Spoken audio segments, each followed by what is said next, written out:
Hi friend, welcome to my channel blessings cake. আজ যে কেকের ডেকোরেশনটা নিয়ে এসেছি এটা লাইভ ক্লাসে বানিয়েছিলাম আমি আর বন্ধুরা মিলে। তো এগলেস একটা কেকের বেস ছিল।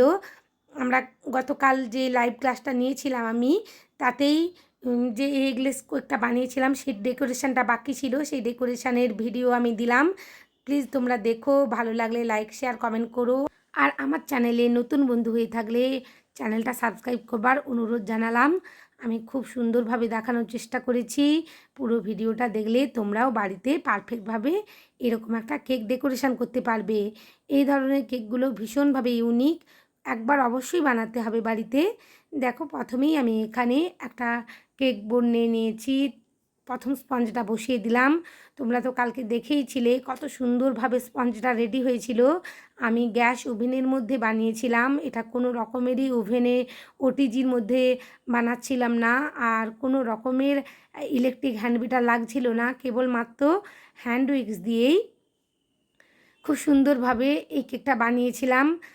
বন্ধুরা, তোমরা অবশ্যই একবার চেষ্টা করবে, আর আমি যে ডেকোরেশনটা দেখাচ্ছি এটাও একবার বাড়িতে বানানোর চেষ্টা করবে। এটা আমি ভ্যানিলা বেসের উপর রেখেছিলাম, কারণ কেবলমাত্র ভ্যানিলা এসেন্সই দিয়েছিলাম স্পঞ্জের বেক করার সময়। দ্বিতীয় লেয়ারটাও বসিয়ে দিয়েছি। আর এই কেকটা একটু কেটেই নেব সাইড থেকে, তাই কিছুটা অংশ কেটে গেলেও অসুবিধে নেই।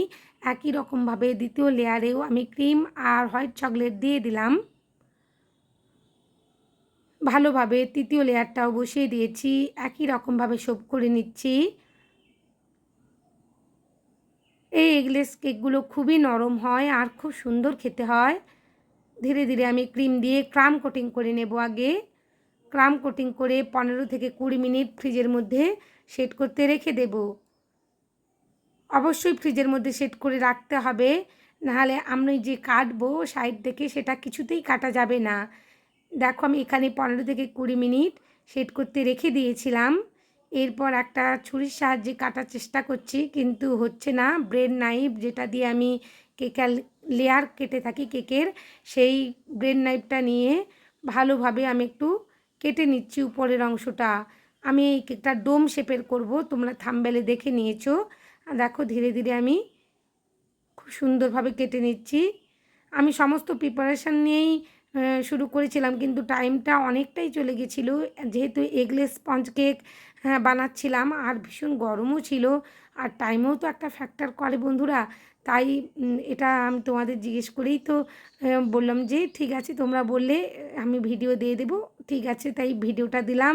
প্লিজ তোমরা দেখো আর বাড়িতে একবার অবশ্যই চেষ্টা করো।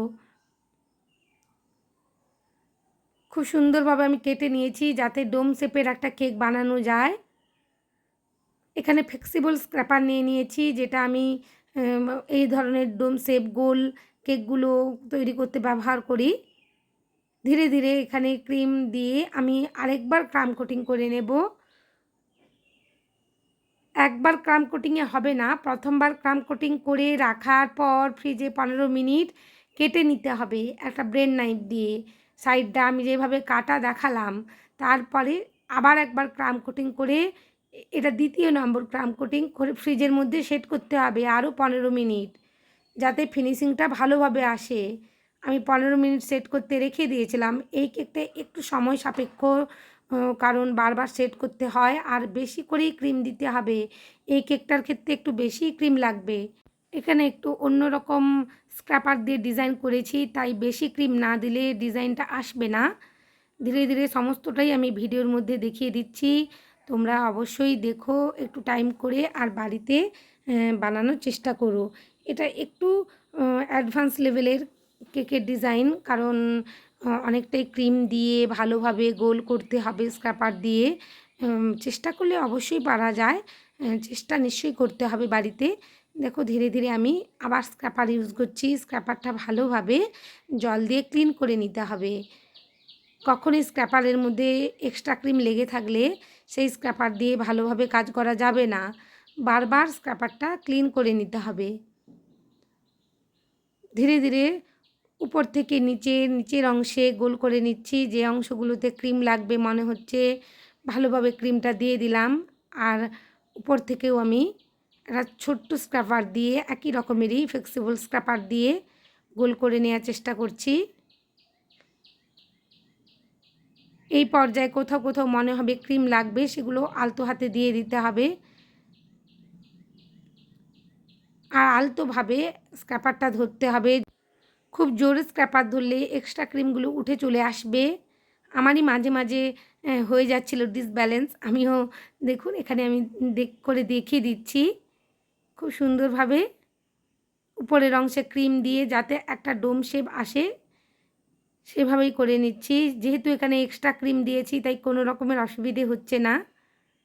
খুব ভালোভাবে ফিনিশিং হয়ে গেছে। এবার সাইডের অংশ থেকে আমি ক্লিন করে নেব।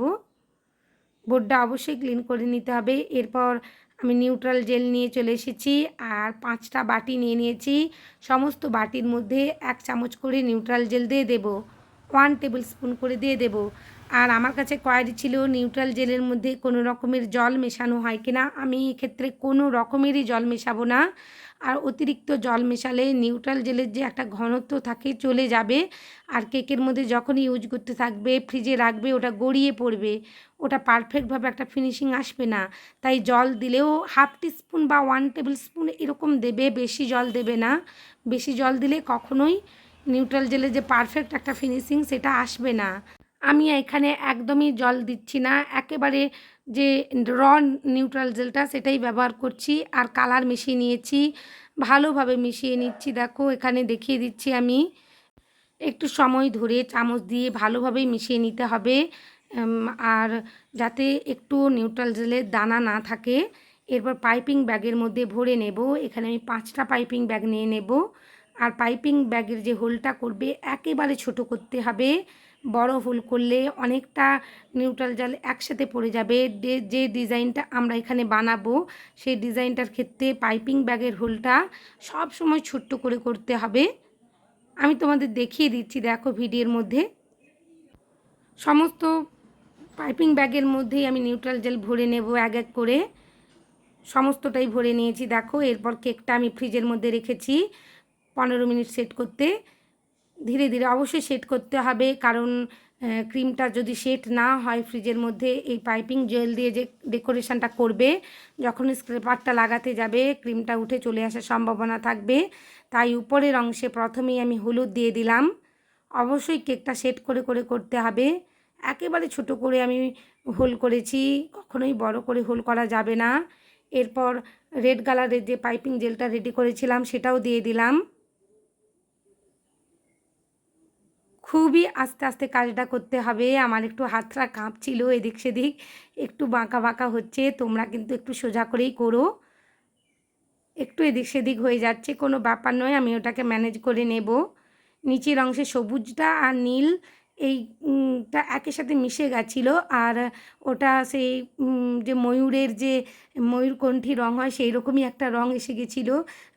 বেগুনি, সবুজ আর নীলটা মিশে গিয়ে কোনো ব্যাপার ছিল না, আমি বানিয়ে নিয়েছি। কালারটা খুব একটা খারাপও লাগছিল না, ভালোই লাগছিল। এখানে সবুজ কালারটা একটু এক্সট্রা পড়ে যাচ্ছিল, কোনো অসুবিধে নেই, ম্যানেজ করে নেব। আর ব্লু কালারটা আমি উপর থেকে দিয়ে দিয়েছি, ভায়োলেটটা নিচের অংশে দিয়েছি। এরপর ছোট্ট স্ক্র্যাপারটা দিয়ে উপরের যে পাইপিং জেলটা নিউট্রাল জেল যেটা সেটাকে আমি স্মুথ করে নিচ্ছি। খুবই আলতো হাতে করতে হবে যাতে স্ক্র্যাপারের কোনা না লেগে কোনো রকমভাবে ডিজাইনটা নষ্ট না হয়। দেখো কি সুন্দরভাবে আমি করে নিয়েছি। এখানে একটা স্ক্র্যাপার দিয়েই কত সুন্দর একটা ডিজাইন হয়ে গেল। তোমরা বাড়িতে অবশ্যই করো। আর ভিডিওটা ভালো লাগলে লাইক শেয়ার কমেন্ট করতে ভুলো না। আর আমার চ্যানেলে নতুন বন্ধু হয়ে থাকলে অবশ্যই সাবস্ক্রাইব করো। আর এখানে একটা একই রকমের স্ক্র্যাপার নিয়ে নিয়েছি। প্রথম যে করছিলাম একটু বেশি করেই টানা হয়ে গিয়েছিল, ওই জন্য সাদা ক্রিমটা দেখা যাচ্ছে। তারপরেরটা ঠিকভাবে কন্ট্রোল করে নিয়েছি, তোমরা দেখে এটা করে নিও। আর এই ডিজাইনটা আমিও ফার্স্ট বানাচ্ছিলাম, তাই একটু বুঝে উঠতে অসুবিধে হচ্ছিল, একটু জোরেই আমি টেনে ফেলেছি, তাই ক্রিমটা দেখা যাচ্ছে। আর কোনো অসুবিধে নেই, ম্যানেজ করা হয়ে গেছে। এখানে 46 নোজেল দিয়ে বর্ডার করে দেব যাতে কেকটা আরও সুন্দর দেখতে লাগে। এইভাবে বর্ডার করলে কেকটা খুব সুন্দর দেখতে হয়। ধীরে ধীরে কাজটা করতে হবে। এখানে যেহেতু আমি নিউট্রাল জেলের সাথে কোনো রকমের জল মেশাইনি, তাই একেবারে একই জায়গায় স্টে করে গেছে। জল মিশিয়ে দিলে এটা গড়াতে থাকবে, কোনোভাবেই স্টে করবে না। আর আমাকে বলা হচ্ছিল লাইভ ক্লাসে যে নূর আর 11 নোজেল দিয়ে একটা রোজ বানানোর জন্য। আমি সেই নোজেলটাই নিয়ে নিয়েছি আর একটা বড় করে রোজ বানিয়ে ওই ইয়েলো কালারের উপর বসিয়ে দেব মিডিলে উপরের অংশে, যাতে কেকটা আরও সুন্দর দেখতে হয়। এখানে কিভাবে বানাচ্ছি দেখে নাও। প্রথমেই একটা ক্রিমের স্তূপ মতন বানিয়ে নিয়েছি, তারপর নিচের অংশ থেকে ইউ করে করে খুব সুন্দরভাবে একটা রোজ করে নেব। রোজটা একটু বড় মাপেরই করে নেব, যাতে কেকটা আরও দেখতে ভালো হয়। আমার রোজটা রেডি হয়ে গেছে, একটা সিজারের মাধ্যমে বসিয়ে দেব। অবশ্যই সিজার দিয়ে উপরের অংশে একটু এভাবে করে নিতে হবে, নাহলে বসবে না রোজটা। রোজটা খুব সুন্দরভাবে বসিয়ে দিয়েছি, চারিদিক থেকে লিপ করে নেব। কেকটার ডিজাইন ভালো লাগলে অবশ্যই বাড়িতে একবার বানিও, আর লাইক শেয়ার কমেন্ট করতে ভুলো না কেমন হয়েছে কেকটা। আর সবাই খুব ভালো থেকো। অনেক ধন্যবাদ আমার ভিডিও দেখার জন্য।